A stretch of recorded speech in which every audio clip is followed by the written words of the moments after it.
مَا الْقَارِعَةُ وَمَا أَدْرَاكَ مَا الْقَارِعَةُ يَوْمَ يَكُونُ النَّاسُ كَالْفَرَاشِ الْمَبْثُوثِ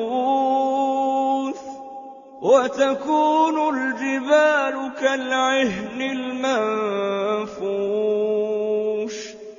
فَأَمَّا مَن ثَقُلَتْ مَوَازِينُهُ فَهُوَ فِي عِيشَةٍ رَّاضِيَةٍ وَأَمَّا مَنْ خَفَّتْ مَوَازِينُهُ فَأُمُّهُ هَاوِيَةٌ وَمَا أَدْرَاكَ مَا هِيَهْ نَارٌ حَامِيَةٌ